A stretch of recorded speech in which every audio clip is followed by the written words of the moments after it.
Saya nak tanya soalan kat doktor ni. Apabila orang tanya kepada Aisyah radhiyallahu anha, apa doa yang paling kerap dan paling banyak dibaca oleh Nabi? Kita kadang-kadang macam-macam doa orang hantar bulan Ramadan ni, karang panjang-panjang. Tapi Aisyah kata doa yang paling kerap, paling banyak diulang baca oleh Nabi ialah Rabbana atina fid dunya hasanah fil akhirati. Doa yang simple, ringkas. Sampai saya pernah bawa satu orang pergi umrah, dia tanya, duk kita nak pusing tawaf tu baca apa? Kita kata tak ada baca apa. Sampai rukun Yamani tu baca Rabbana atina fid dunya hasanah.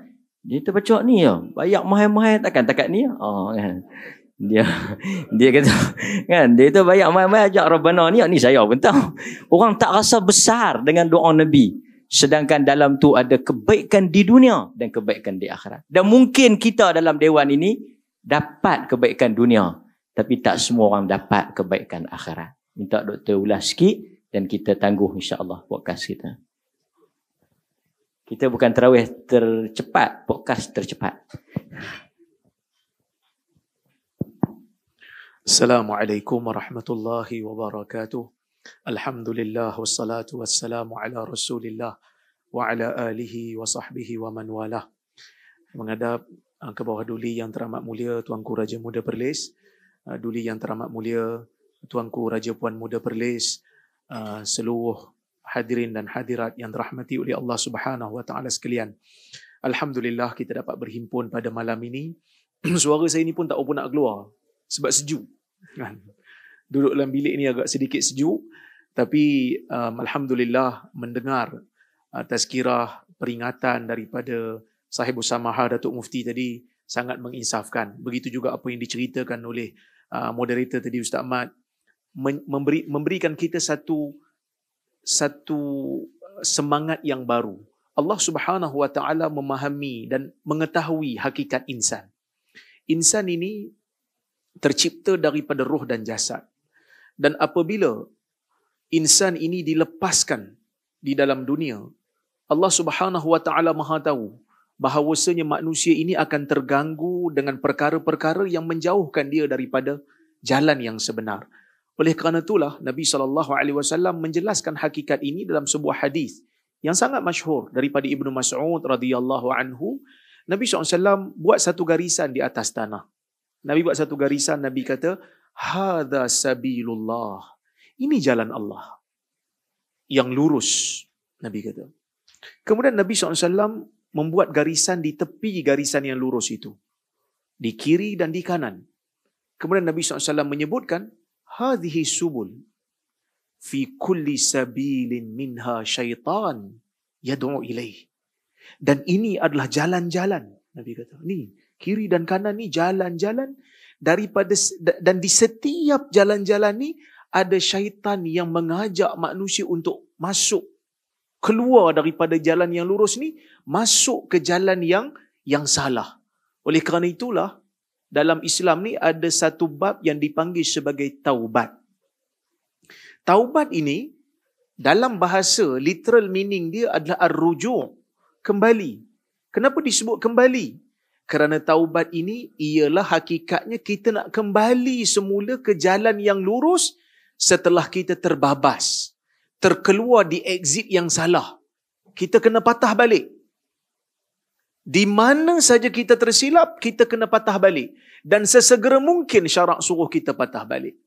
Tapi hakikat insan, Allah Subhanahu wa taala berpesan kepada kita, ya ayyuhalladzina amanu la tulhikum amwalukum wala auladukum an dzikrillah.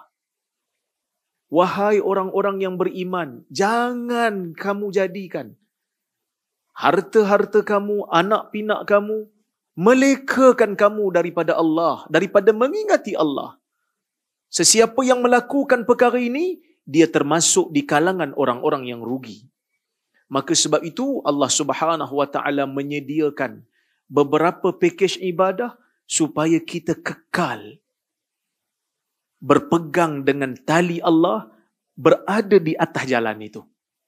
Dan kita berada di bulan Ramadan yang mana Nabi SAW menyebutkan dalam hadis, man sama ramadana imanan wa ihtisaba ghufira lahu ma taqaddama min dhanbih. Atau kama qala hadis Bukhari, sesiapa yang berpuasa di bulan Ramadan kerana keimanan dia kepada Allah dan mengharapkan pahala daripada Allah, akan diampunkan dosanya yang telah lalu. Ramadan mengajar kita tentang konsep merasa diri sebagai hamba. Kita berada di bulan Ramadan, kita akan dapati kebanyakan umat Islam, kalau tak mungkin semua pun, kebanyakan di kalangan umat Islam menyambutnya dengan kegembiraan, menyambutnya dengan ketaatan. Dan pada waktu ini, rancangan-rancangan di TV, media-media sosial pun, alhamdulillah, jadi baik sikit. Kenapa? Kerana dalam bulan ni Allah Ta'ala kata ada puasa. Kerana puasa ni Allah Ta'ala sebut, فَإِنَّهُ لِي وَأَنَا أَجْزِبِهِ. Puasa ni untuk aku beri ganjaran kepada orang yang berpuasa. Dalam bulan puasa, orang yang berpuasa, dia berpuasa kerana Allah, dia akan rasa diri dia sentiasa berada di bawah pengawalan dan pengawasan Allah Azza wa Jalla.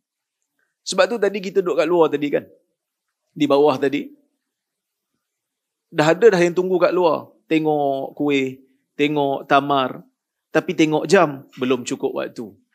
1 minit lagi, 30 saat lagi, 15 saat lagi.